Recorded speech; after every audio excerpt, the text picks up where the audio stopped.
Shalom, bien-aimés dans le Seigneur. Que la grâce et la paix du Seigneur soient avec nous, soient avec vous, où que vous vous trouvez, dans le nom du Seigneur Jésus-Christ. Par la grâce du Seigneur, nous sommes là devant son peuple pour partager la parole de Dieu que le Seigneur nous a donnée. Bien-aimés, dernièrement nous avons parlé d'un sujet important que je demanderai, que je souhaiterais que tout enfant de Dieu qui attend le retour du Seigneur Jésus-Christ écoute. Parce qu'il est très important pour nous qui attendons le retour du Seigneur Jésus-Christ que nous soyons réellement avisés, que nous comprenions tous les enjeux autour de l'avènement du Seigneur Jésus-Christ. Car nous sommes les enfants de la lumière. Nous sommes les enfants de la lumière qui doivent comprendre les enjeux du monde, qui ne peuvent pas oublier, qui ne peuvent pas ignorer les choses qui arrivent dans ce monde. Nous avons parlé sur la grande séduction qui arrive bientôt dans le monde. Mais nous l'avons dit, en ce qui concerne le retour du Seigneur Jésus-Christ, nous n'avons plus à démontrer, nous le savons tous, que le temps est presque fini. Christ revient bientôt. Mais comme il avait été dit, avant le retour du Seigneur Jésus-Christ, il y a des choses qui vont se passer ou qui se passent sur la terre, dans le monde. La Bible dit qu'avant que ce jour-là n'arrive, il y aura l'apparition de l'impie, celui que la Bible appelle l'homme du péché, de la perdition, celui qui s'élève au-dessus de tout ce qu'on appelle Dieu et qui se fait adorer. Alléluia. Nous lisons, nous retrouvons ce passage dans le livre des Thessaloniciens au chapitre 2 à partir du verset 3 et 4. La Bible nous dit clairement qu'avant que l'avènement du Seigneur n'arrive, il y aura l'apparition du Fils de la perdition, de l'impie, de celui qui se nomme Dieu, qui s'élève au-dessus de toutes choses. Cependant, quelque chose a retenu notre attention. La Bible dit que le mystère de l'iniquité agit déjà. Le mystère de l'iniquité agit déjà. Et nous avons expliqué ce que signifie le mystère de l'iniquité. Nous avons dit que le mystère de l'iniquité est l'opposé du mystère de la piété. Et nous savons dans la Bible nous enseigne qu'il existe un certain mystère qui s'appelle le mystère de la piété. 1 Timothée chapitre 3 verset 16, la Bible dit « Le mystère de la piété est grand. Celui qui a été manifesté en chair, a été vu, a été prêché, a été glorifié. Il est prêché parmi les nations aujourd'hui. » C'est-à-dire quoi? Le mystère de la piété signifie simplement l'incarnation de Dieu dans la chair humaine. Donc Dieu prenant la chair humaine vient sur la terre, il y vit comme des hommes, il y vit avec les hommes. Ainsi comme j'ai dit que le mystère de l'iniquité, c'est le contraire du mystère de la piété, c'est-à-dire que maintenant c'est le diable qui est toujours le contrefacteur, qui est vu dans les mensonges, dans la contrefaçon. Le diable fait quoi? Il s'incarne, il prend la chair humaine, il vit dans le monde comme les hommes, avec les hommes. C'est ça le mystère de l'iniquité. Et la Bible dit que, nous avons déjà parlé de ça, que l'apparition de cet impie se fera avec la grande puissance de Satan. Donc Satan va donner sa puissance dans dans l'homme qu'il incarne, ou bien dans les hommes qu'il incarne, pour démontrer qu'il était Dieu. La Bible dit qu'il va se manifester avec des prodiges, des miracles, des signes. Et tout cela a pour la seule raison de séduire un grand nombre de gens. Bien-aimés, la Bible nous renseigne bien que le mystère de l'iniquité agit déjà. C'est-à-dire, le diable travaille déjà. Et le mystère de l'iniquité travaille pour pouvoir séduire le monde. Et la séduction, bien-aimée, est presque à son comble. Mais il y a quelque chose de grand qui va arriver encore sur la terre, ce que nous appelons la grande séduction. Je lis 2 Timothée, chapitre 2, là, 2 Thessaloniciens plutôt, chapitre 2, versets 9 et 10. L'apparition de cet impie se fera par la puissance de Satan avec toutes sortes de miracles, des signes et des prodiges mensongers, et avec toutes les séductions de l'iniquité pour ceux qui périssent parce qu'ils n'ont pas connu l'amour, ils n'ont pas reçu l'amour de la vérité pour être sauvés. Donc le mystère de l'iniquité.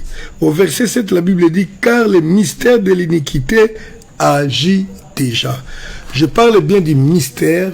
Parfois, il y a une petite erreur qui se glisse dans la langue, j'ai dit ministère. Mais je parle bien du mystère, c'est-à-dire quelque chose de caché qui n'est pas compréhensible de tous, mais que Dieu a voulu nous faire connaître. Donc je disais que le mystère de l'iniquité agit déjà. C'est-à-dire quoi? Le diable est en train de déployer en ces temps de la fin son onction diabolique. Comme il est le contrefacteur, comme il est celui qui est maître en contrefaçon, il fait ce que Dieu a fait, il fait la copie. La Bible dit autant au jour de la Pentecôte, le Seigneur a déversé son esprit sur toute chair. Il dit, les filles et les fils prophétiseront, les vieillards auront des songes, et ceci, cela. Et les diables de même, au temps de la fin, il déverse de son esprit diabolique sur toute chair. Bien sûr, lorsque nous parlons de toute chair, il ne s'agit pas du sens toute chair dans le sens littéral. Parce que même lorsque le Seigneur parlait de toute chair, mais cette onction divine était destinée aux disciples. Donc je suis en train de dire que le diable aussi déverse son onction diabolique dans ses disciples. Donc il y aura des miracles, les gens auront des visions, des songes, des prophéties, la puissance pour accomplir les œuvres, les grands miracles, pour accomplir des signes et des prodiges afin de séduire un grand nombre des élus. La grande séduction. Donc par la grande séduction, le diable espère gagner beaucoup de gens qu'il a gagné dans la persécution. Vous savez, comme nous l'avons dit précédemment, dans la leçon précédente, nous avons dit que les diables nous combattent de 2 façons. La première, le diable utilise la persécution. La persécution ou la tribulation, ce qui est lié à la torture physique, matérielle, morale, financière, dans tous les domaines que le diable utilise pour nous faire du mal et pour nous contraindre à abandonner la foi, à renier le Seigneur Jésus-Christ. C'est la persécution ou la tribulation, les souffrances. Tandis que dans la séduction, c'est toujours le diable, mais il utilise une autre stratégie. C'est quoi la stratégie de la séduction? C'est que le diable vient avec astuce, il cherche à collaborer avec l'homme en lui faisant plaisir, en lui accordant de bonnes choses, sachant qu'à la fin, il va abuser de cette personne-là. Donc la séduction, c'est un moyen que le diable utilise pour détruire les chrétiens, alors que le chrétien lui-même ne comprend pas qu'il est déjà détruit. Le diable peut vous accompagner il vous accompagne dans les miracles, dans les prédications, dans des actions d'envergure, sachant que, alors que tu es en train de faire cette action-là, tu seras rejeté quand même devant Dieu. Et nous avons dit que la séduction est vraiment une âme redoutable, plus redoutable que la persécution. Parce que dans la persécution, je vais face à l'ennemi. Je sais qui est en train de me combattre et je me décide moi-même si je vais accepter de régner le Seigneur, de marcher avec le diable, ou bien je vais résister au diable. Tandis que dans la séduction, tu marches croyant marcher avec Dieu. Tu sers croyant servir Dieu, alors que le diable t'a déjà pris, il t'amène doucement, mais sûrement vers la perdition. Et le diable a tué beaucoup de gens dans la persécution, mais la persécution ne peut pas déraciner toute la nation, parce que avec la persécution, il y a des gens comprenant que c'est l'œuvre du diable, ils lui résistent. C'est ainsi le diable utilise au temps de la fin la séduction, comme il a utilisé d'ailleurs au commencement la séduction avec Ève. Ève n'a pas été contrainte de manger le fruit défendu, il a mangé par lui-même, mais avec les conseils du diable, qu'il ne lui a pas dit que ça sera mortel, il lui a dit tout simplement, ça te fera du bien, tu deviendras comme un Dieu. Mais dans la séduction, le diable a pris une part importante aujourd'hui. Le diable a travaillé dans le contrôle de la pensée humaine. Vous savez, lorsque le diable contrôle la pensée de l'homme, il ne va jamais incliner l'homme, cette pensée-là, vers Dieu.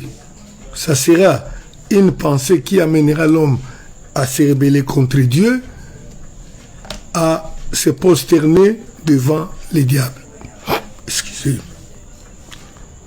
Et le diable a utilisé un outil important dans les temps passés, et je dirais même ça continue jusqu'à aujourd'hui. Pour prendre le contrôle de la pensée de l'homme, le diable a utilisé les médias. Je dirais principalement la télévision. Je me souviens d'avoir regardé un documentaire sur Internet. Lorsque la télévision fut créée, les créateurs, les inventeurs de la télévision avaient dit une chose.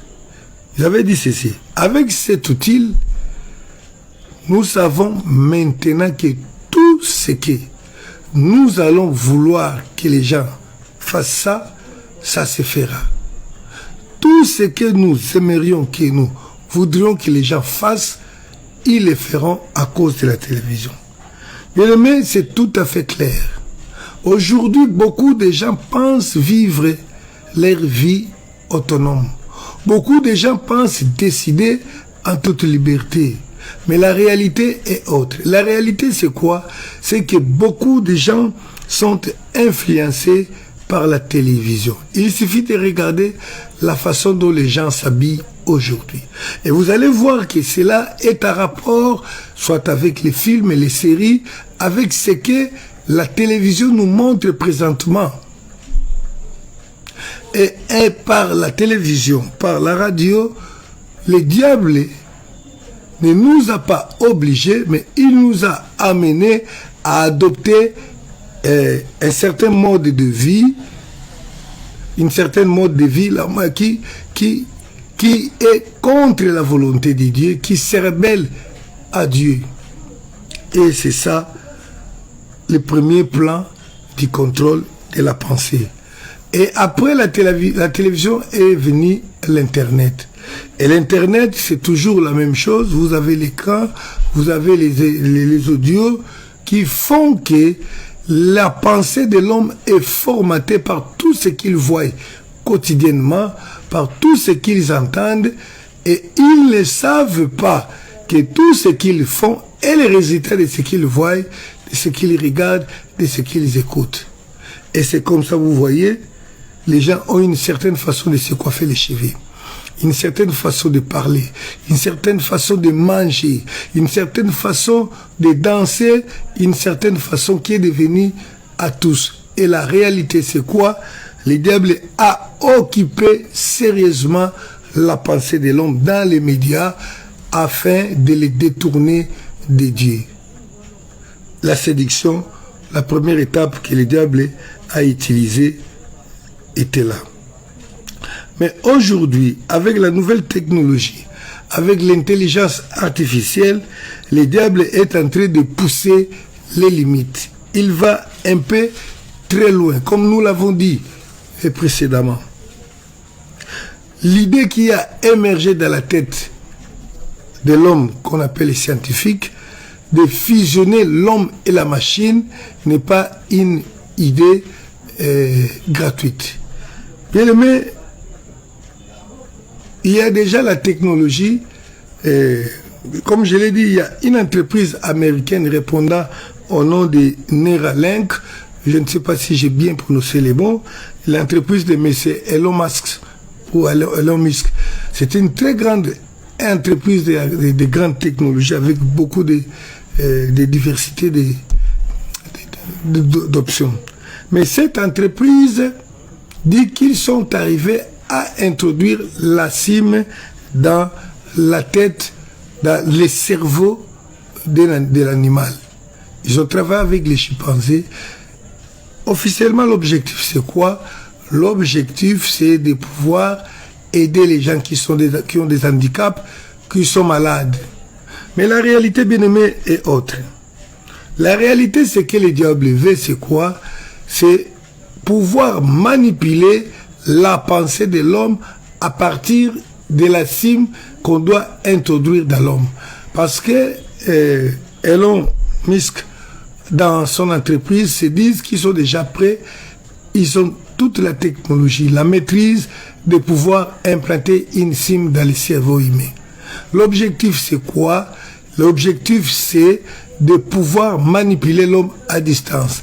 Comme nous envoyons les messages, les SMS, les audios, on sera capable à ce moment-là d'envoyer des visions, des voix audibles dans la tête d'une personne, d'envoyer des révélations, beaucoup de choses.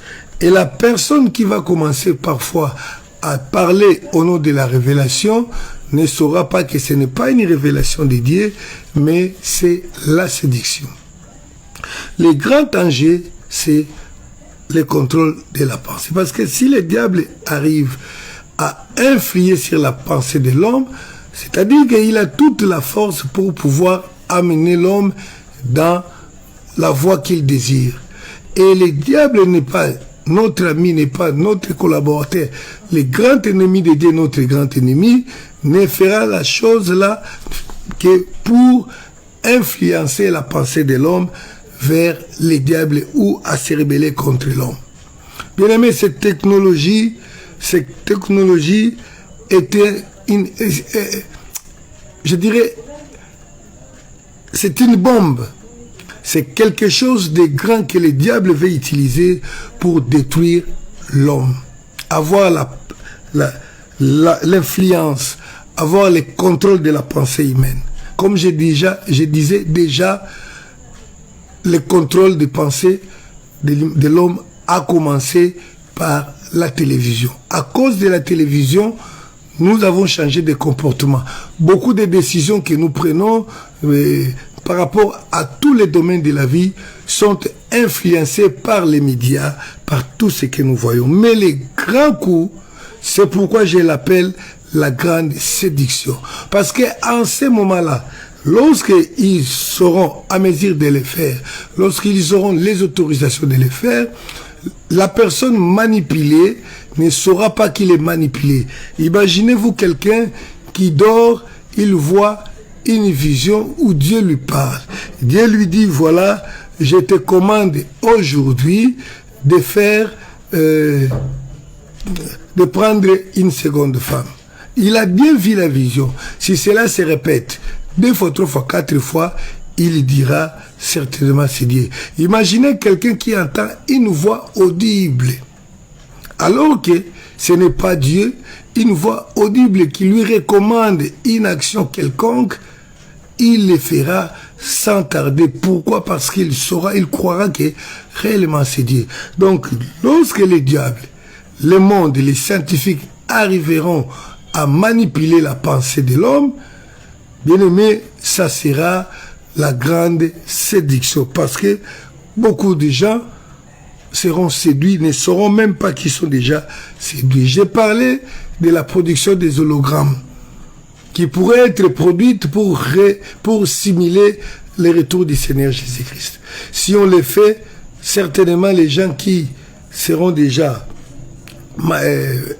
victimes de manipulation de la pensée ne vont pas refuser de quoi à l'antéchrist, parce qu'il faut aussi que l'antéchrist se manifeste. Donc celui qui vient avant le Christ.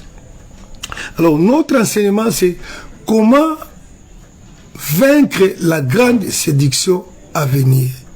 Il est très important, comme je le disais au départ, que nous comprenions les enjeux de la bataille pour pouvoir vaincre l'ennemi. Je disais là, tantôt que les diables nous combattent de deux façons. Il y a la séduction dont il nous attaque de front. Nous savons bien que le diable est en train de m'attaquer, il me fait mal dans les sphères physiques, juste avec l'idée de me contraindre à régner Dieu.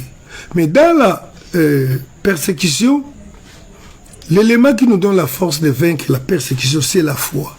Une foi qui est ancrée dans la patience. Si nous avons la patience, notre foi est ancrée dans la patience, nous allons supporter les tortures, la persécution, nous allons patienter en attendant le retour ou toutes les promesses de Dieu et nous allons vaincre.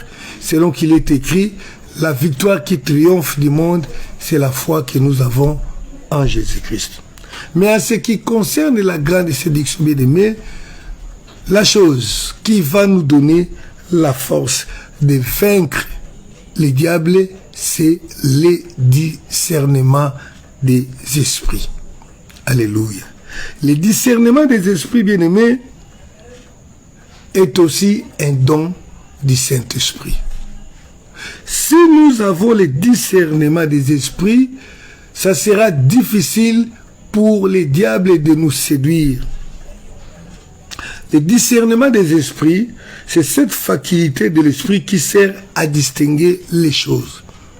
Donc c'est cette capacité, c'est cette vertu qui réside dans la personne qui lui sert à distinguer des choses. C'est-à-dire, avec le discernement des esprits, je sais que ça vient de Dieu, ça ne peut pas venir de Dieu. Parce que les diables, beaucoup de gens pensent que lorsqu'il a des miracles, ça, c'est Dieu. C'est pourquoi la Bible dit, les Juifs demandent des miracles. Pourquoi les Juifs demandaient les miracles? Pour les Juifs, ils croyaient que si quelqu'un produit des miracles, c'est que cette personne vient obligatoirement de Dieu. C'est pourquoi la Bible dit, les Juifs demandent des miracles. Mais bien aimé, imaginez-vous, lorsque Moïse s'est présenté devant Pharaon avec son bâton, lorsqu'il il a jeté son bâton qui s'est transformé en serpent, les magiciens de Pharaon ont aussi fait la même expérience. Il y a eu aussi des serpents, bien que les serpents de Moïse a avalé d'autres serpents, mais du moins il a produit. Il y a d'autres qui considèrent la grandeur de Dieu ou la présence de Dieu par la sagesse, la philosophie, la démonstration. Surtout lorsqu'une personne prêche avec beaucoup d'éloquence, il pense que non, ça c'est Dieu. Mais vous savez, il y a des gens intelligents. Ce que j'appelle aujourd'hui, ceux qui se font appeler des coachs, des motivateurs. Il y a des gens qui parlent bien. Lorsqu'ils vous parlent, vous sentez vraiment que quelqu'un vous parle.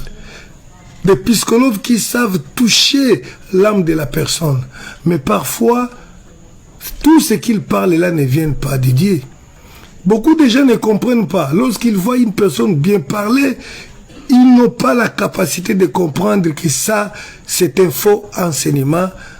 Bien qu'il a l'éloquence, il sait manipuler ce que les hommes appellent la rhétorique, mais beaucoup de gens ne savent pas que ça ne vient pas de Dieu. Donc, pour comprendre, pour distinguer que cet enseignement ne vient pas de Dieu, parfois il faut le discernement.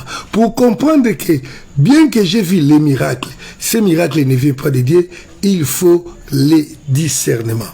Bien aimé, le discernement, j'ai dit, c'est le noyau même de la sagesse. Si nous avons le discernement, nous avons déjà le commencement de la sagesse. Parce que je saurais que ça c'est bon, ça c'est mauvais. Or, le commencement de la sagesse, c'est juste comprendre ce que Dieu veut, ce que Dieu ne veut pas. Alléluia. Proverbe chapitre 8, verset 12. Comment vaincre la grande tentation qui nous arrive. Proverbe chapitre 8, verset 12. Je lis au nom du Seigneur Jésus-Christ. Voilà. Moi, la sagesse, j'ai pour demeure les discernements. Alléluia. Et je possède la science de la réflexion. La Bible dit que la sagesse dit qu'elle a pour demeure les discernements. Ça veut dire quoi? Dans la sagesse, le noyau même qui fait que la sagesse soit réellement ce qu'elle est, c'est le discernement. Cette capacité qui aide à comprendre ce qui est vrai, ce qui est faux, ce qui est bon, ce qui est mauvais. C'est très important, bien aimé. Car le diable va déployer toute son onction, toute sa puissance. Il ne suffit pas qu'une personne se présente devant moi pour dire des choses et puis j'ai dit Amen. Non. Vous savez, il y a des gens, par exemple, pour comprendre que ces pasteurs que vous voyez là, ces prédicateurs n'est pas dédié. Cette prédication, c'est de la philosophie. Il lui faut une révélation, c'est-à-dire une prophétie, un songe, tout ça. Mais il y a des gens qui, en vous écoutant 5 minutes seulement, ils comprennent que cette prédicateur n'est pas dédié.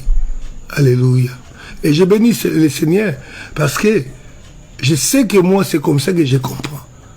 Il ne faut pas que j'attende un songe. Même lorsque quelqu'un produit un miracle, je sais la façon dont il agit pour arriver là, je peux comprendre que ça, c'est un miracle de Dieu ou ce n'est pas de Dieu.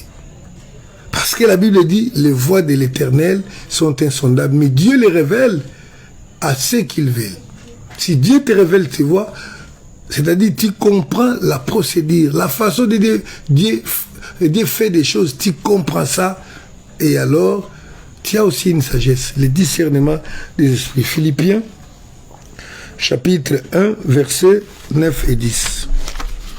Je vais lire Philippiens, chapitre 1er, versets 9 et 10.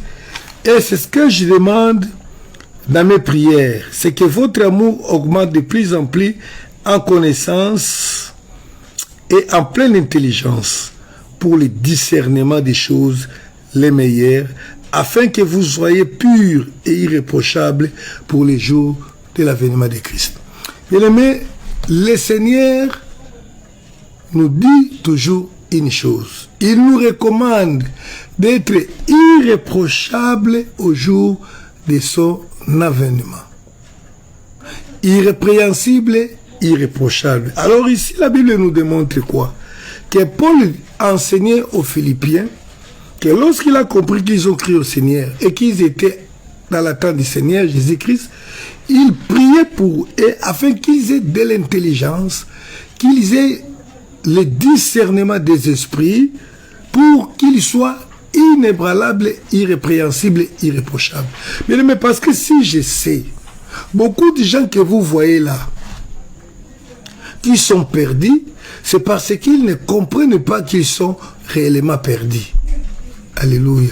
Mais pendant que le diable va augmenter les moyens de séduction, ça sera encore plus difficile, je dirais même quasiment impossible, parce qu'il va faire toutes sortes de miracles.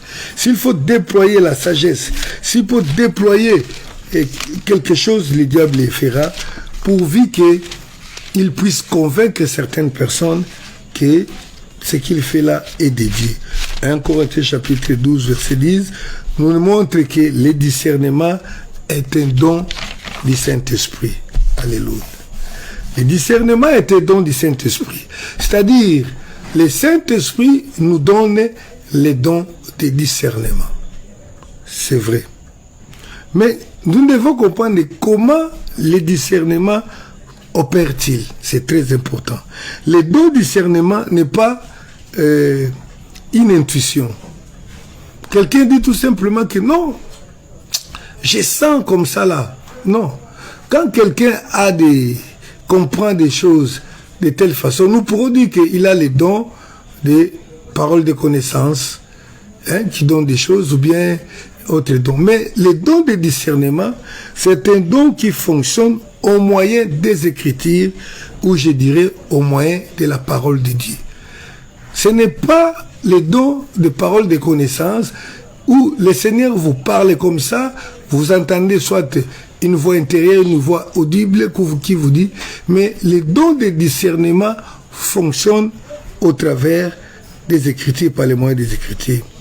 Donc, c'est-à-dire que les Écritures sont là, nous avons la Bible de Dieu, la Bible que Dieu nous a laissée, qui est la parole de Dieu écrite, qui doit nous servir d'unité de mesure. Alléluia. La Bible comme unité de mesure est là pour nous permettre de pouvoir examiner toutes choses et comprendre par rapport aux Écritures si cela est bon ou mauvais. Vous savez, s'il y a une chose qui m'a convaincu, moi, de servir Dieu sans réserve jusqu'à accepter la mort, c'est parce que je me suis confié aux Écritures. J'ai vu que les Écritures, la parole de Dieu ne ment pas. La parole de Dieu ne change pas. Elle ne déçoit personne. Donc, je ne peux pas donner confiance à la parole de Dieu et plus tard, un jour, je me retrouve devant une situation où la parole n'est plus celle sur qui j'avais espéré. Voilà la raison pour laquelle nous devons mettre notre confiance aux Écritures. Alléluia. La Bible dit que la parole de Dieu est éprouvée. Éprouvée, c'est-à-dire quoi? Elle a été examinée pour voir. Elle a été testée pour voir s'il y aura des incohérences, s'il y aura des erreurs, mais elle a été éprouvée et trouvée juste.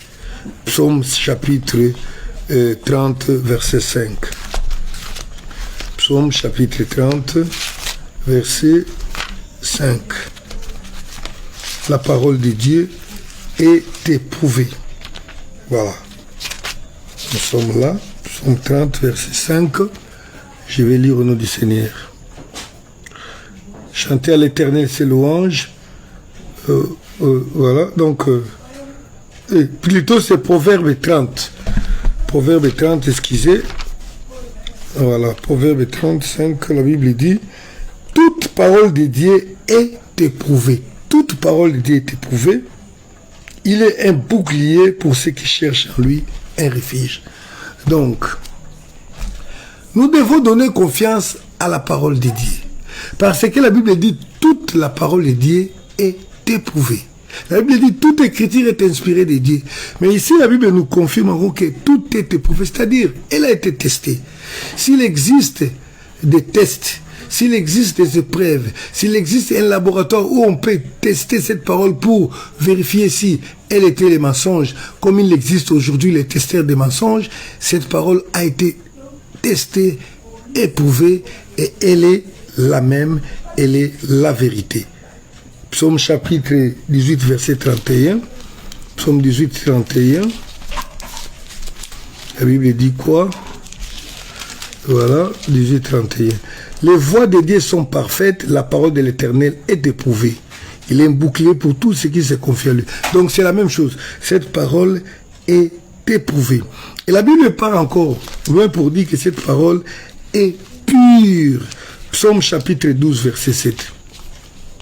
Psaume 12, 7, la Bible dit, les paroles de l'Éternel sont des paroles pures. un argent éprouvé sur terre, au creuset, 7 fois épiré.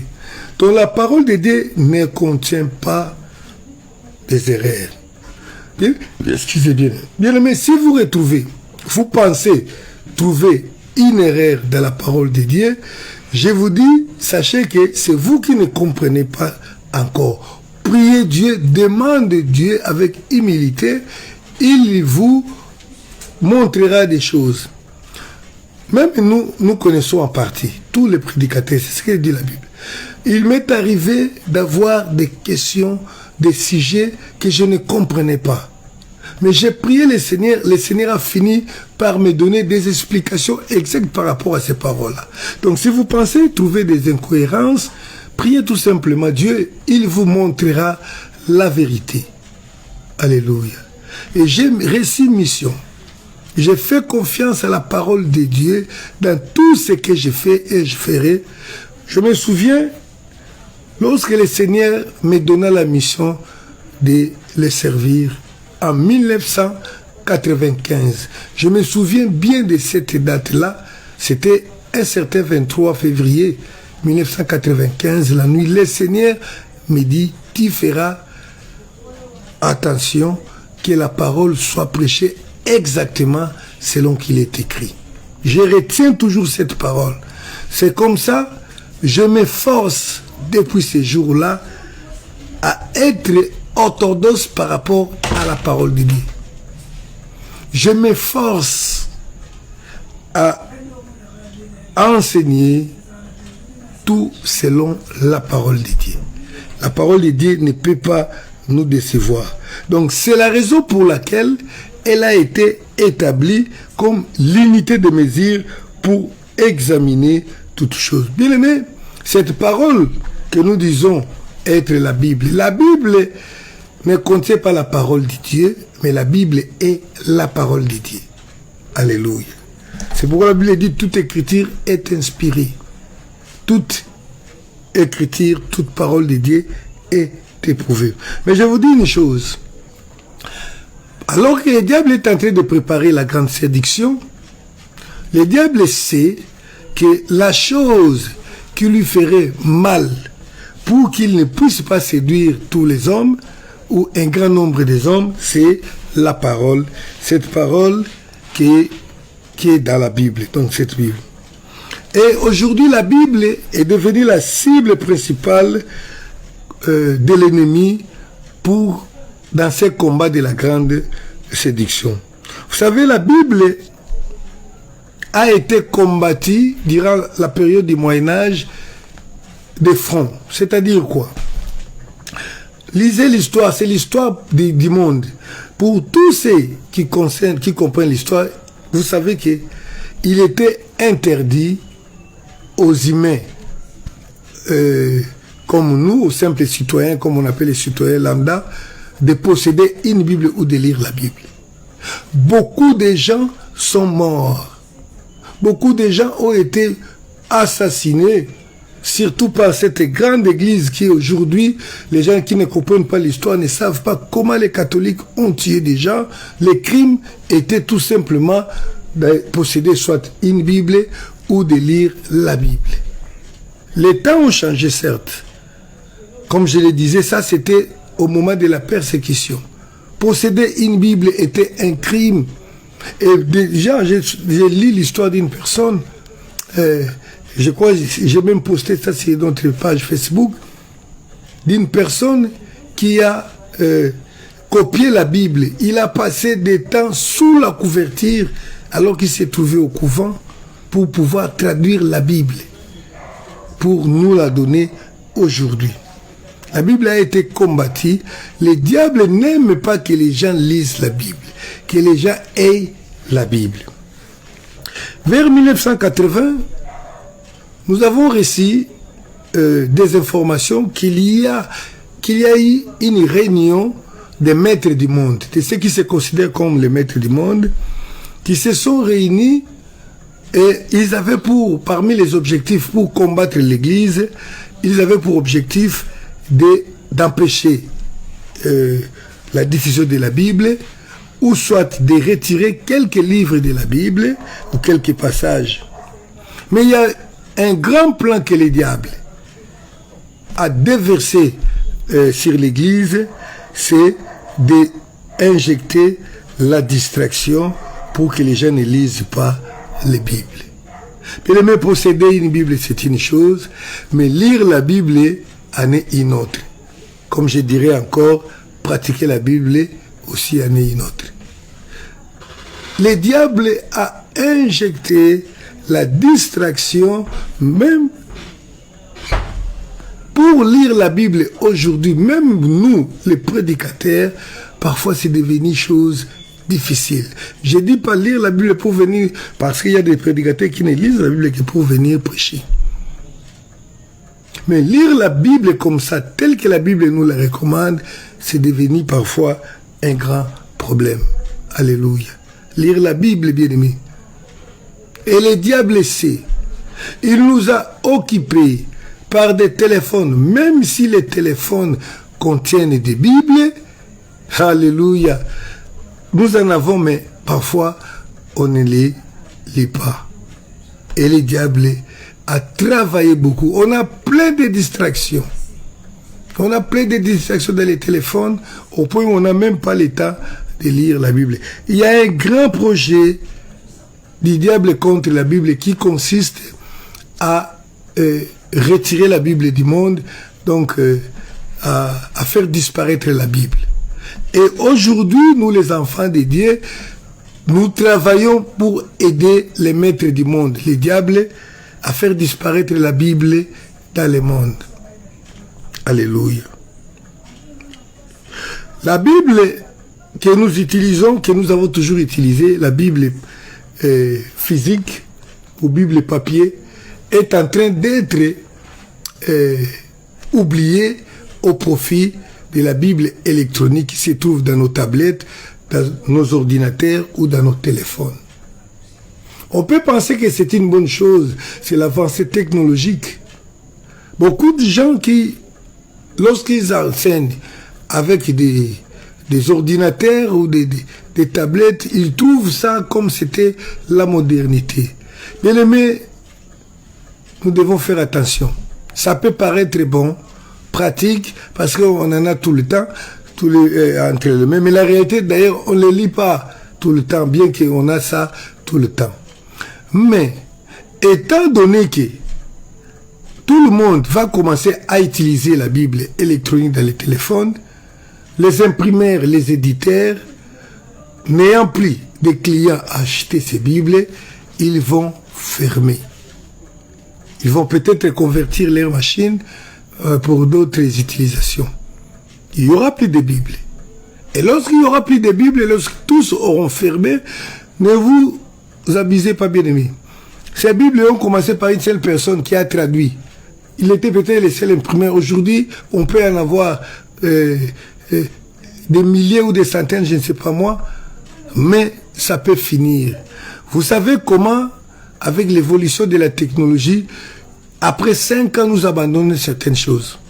Il n'y a pas longtemps, nous utilisions les CD pour écouter la musique. Aujourd'hui, il n'y en a même plus. Les appareils où on doit utiliser, on ne fabrique même plus les appareils où on peut utiliser les CD. La musique est restée sur les cartes mémoire, il est resté sur les plateformes sur YouTube. Les choses changent de façon rapide. Il va arriver bientôt que ces Bibles papier ne va plus exister. Les gens croiront qu'ils ont des Bibles. Maintenant, qu'est-ce qui va se passer?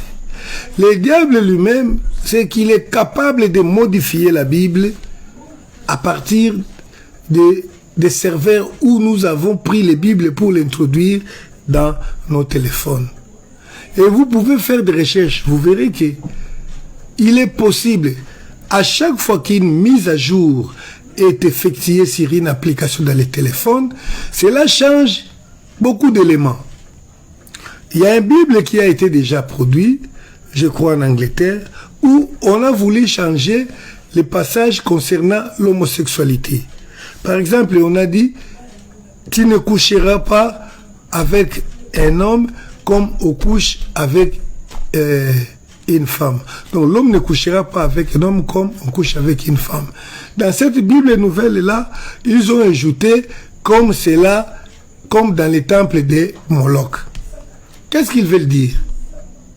Dans la nouvelle Bible-là, ils ont ajouté « Tu ne coucheras pas avec un homme comme on couche avec une femme dans les temples de Moloch. » C'est-à-dire quoi, comme dans les temples de Moloch? Ils veulent faire croire aux gens que ces passages dont on nous parle de l'homosexualité n'était pas interdit dans les milieux chrétiens ou dans les milieux croyants, que c'était pratiqué, qu'on ne peut pas coucher dans les temples de Moloch, que c'était interdit lorsque la chose est faite dans les temples de Moloch. C'est ainsi, on va dire que cela pourrait être fait dans la maison ou bien dans les mariages. Et c'est comme ça d'ailleurs que les pasteurs d'aujourd'hui enseignent que quelqu'un peut sodomiser sa femme parce que c'est dans sa maison, c'est la femme épousée légitimement. Alors qu'il voit très bien, la nature même nous donne les mots là, l'origine de ces mots Sodome, qui est l'origine des pratiques que Dieu n'a pas acceptées. Donc, par exemple, lorsque on veut changer ça dans les téléphones, qui est dans la Bible électronique, il suffit qu'il y ait une mise à jour, comme on nous propose tout le temps. Et tu ne sauras pas, parce que la mise à jour, si tu refuses de l'exécuter, à un certain moment, ça va bloquer l'application.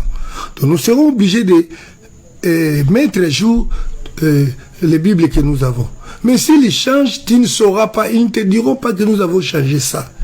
Et après des générations, si Christ ne vient pas aujourd'hui, après peut-être quelques temps après, les enfants qui naîtront après nous, lorsqu'ils seront en face de ces passages, si tout a été déjà bousillé, ils ne sauront pas qu'au départ, ce n'était pas comme ça.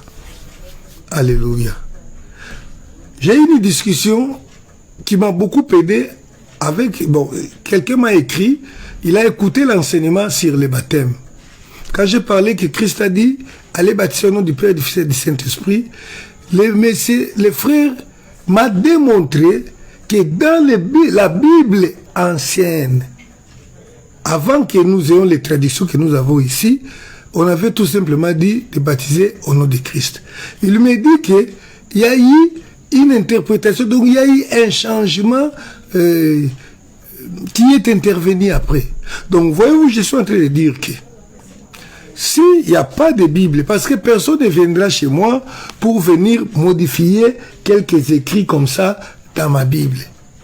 S'il n'y en a pas et que j'utilise la Bible électronique, on peut tout changer au moment où il le voudrait. De la même façon, s'ils veulent éliminer tout bonnement les Bibles des téléphones, il suffit tout simplement de les bloquer. Vous savez, toutes les applications que nous utilisons dans nos téléphones, le concepteur est capable de les bloquer. Il est capable de les retirer du téléphone ou de l'endroit où ça se trouve. Et imaginez-vous que le monde qui est sous le contrôle de l'ennemi. Mais pour bien vaincre l'ennemi, il faut être un grand liseur de la Bible. Je dis même pas lecteur. Donc, un lecteur peut lire des choses en choisissant. Mais un liseur, c'est quelqu'un qui lit tout de la Bible. De la Genèse à l'Apocalypse. Il faut être un bon liseur de la Bible. Lorsque viendra la séduction, le Saint-Esprit va maintenant t'orienter vers les passages lits. Même si tu n'as lu qu'une seule fois, le Saint-Esprit va te remettre ça dans la tête. C'est comme ça que Christ viendra. Lorsque le Saint-Esprit viendra, il vous rappellera certaines choses. Donc le Saint-Esprit, pour agir dans ces dons de discernement, il va te rappeler sur ce que tu as déjà lu, sur ce que tu as déjà vu. Alléluia. Bien-aimés, je suis en train de vous dire que la grande séduction arrive. Elle est déjà là, mais pour vaincre la séduction, tu as besoin de la Bible, de lire la Bible. Et cette bonne Bible que nous connaissons, qui a 66 livres, parce qu'il y en a aussi des fausses déjà qui circulent. Vous savez, la recommandation que Dieu a donnée à Josué dès les temps anciens est toujours en vigueur. Celle qui se trouve dans Josué chapitre 1er verset 8, où le Seigneur lui dit ceci. Quand je lis ça, bien aimé, moi-même, je me dis, ah, ça me fait quand même de la tristesse. Que ce livre de la loi ne s'éloigne point de ta bouche. Josué 1, 8. Que le livre de la loi ne s'éloigne pas de ta bouche. Médite-les jour et nuit. Médite-les jour et nuit. On ne nous demande même pas de les méditer les jours. La Bible précise et les jours et la nuit. Pas quotidiennement, plutôt hebdomadairement, par semaine, mais tous les jours, toutes les nuits. Et pour quelle raison? La Bible dit, pour agir fidèlement selon qu'il est écrit, car c'est alors que tu auras du succès dans tes entreprises, c'est alors que tu réussiras. Nous cherchons la réussite. Nous cherchons la réussite par des prières, par des jeûnes, des prières de 100 jours, de 40 jours. Mais la Bible dit, méditez la parole nuit et jour, mettez-la en pratique et tu réussiras. Tu auras du succès. Nous cherchons le succès, mais nous refusons la formule dédiée. Alléluia. Mais ce n'est pas facile. Hein? Elle est là, elle est simple. Lisez, lisez, lisez, lisez, lisez, lisez, lisez, lisez, mettez en pratique, vous avez le succès. Je le disais là. Même nous les pasteurs, c'est difficile. Moi-même, je me suis rendu compte. Surtout, c'est là qui travaillent. Hein? Qui travaillent, qui ont parfois un travail séculier, qui l'aide à nourrir sa famille. Ça devient encore compliqué. Alléluia. Compliqué. Mais nous devons faire avec. Voilà. Donc la Bible nous conseille de lire. Et le dernier conseil, à ce qui concerne le retour du Seigneur Jésus-Christ, la Bible dit, veillez et priez. Veillez et priez afin que ces jours-là ne vous surprennent pas. Veillez et priez, bien-aimés. La Bible ne nous demande pas de ne plus dormir, de faire des veillées chaque nuit. Veiller veut dire tout simplement, ouvrez les yeux, examinez, regardez si c'est ce que tu dois faire ou pas. Donc on nous envoie dans l'exercice de ce que nous appelons le discernement.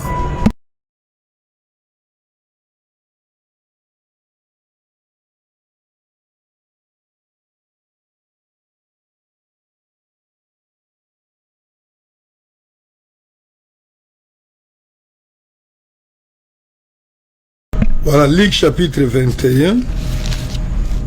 21. Chapitre Luc 21, verset 36. Veillez donc et priez en tout temps afin que vous ayez la force d'échapper à toutes ces choses qui arriveront et de paraître debout devant les fils de Dieu. Veillez et priez. C'est-à-dire quoi? Veiller, c'est ça le domaine du discernement. Je ne fais pas tout ce que le monde fait. Je ne m'habille pas comme tout le monde. Moi, je discerne. Je veille, je regarde. Je veille par rapport aux Écritures. Je discerne. Est-ce que le Seigneur a dit réellement ça? Le pasteur a enseigné ça. Est-ce que la Bible dit ça? Alléluia. C'est ça, veiller.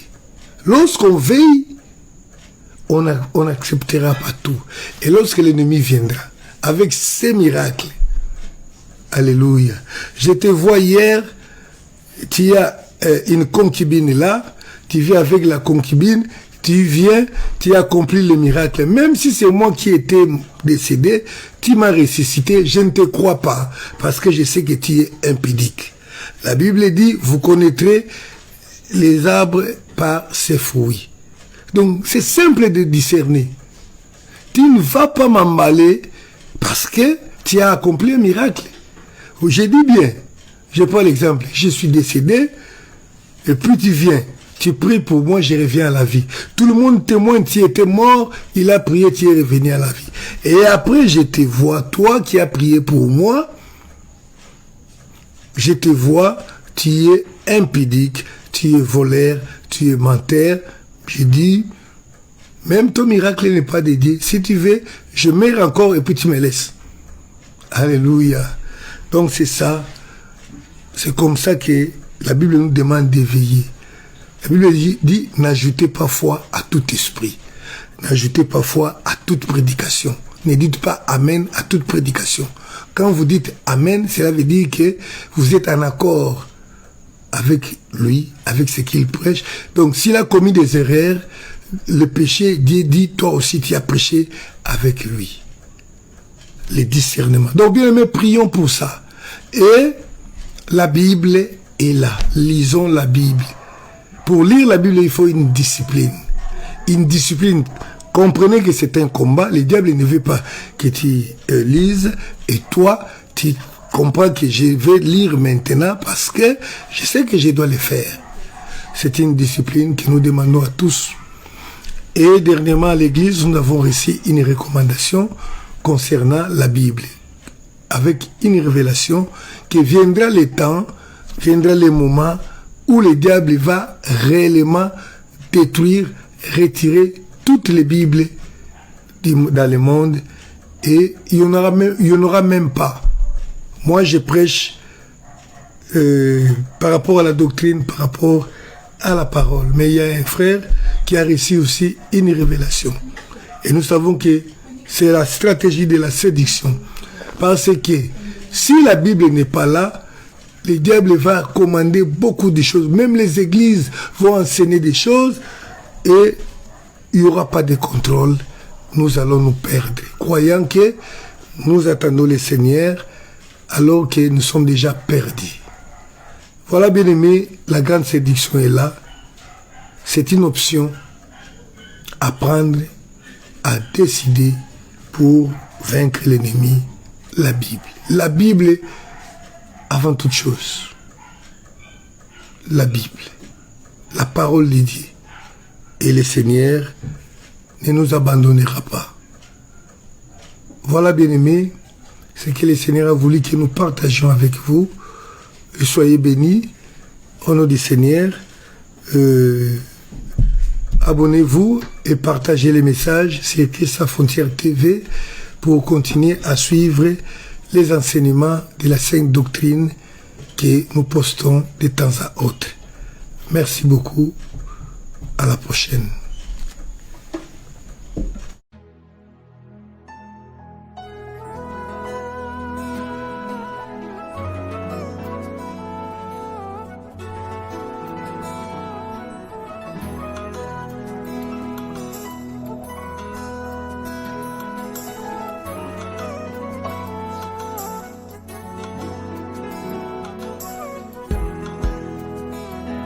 Eza mbongo te kopusana pene nayo komilengele komibongisa eleki na litomba mokili ebotola nga nyonso epi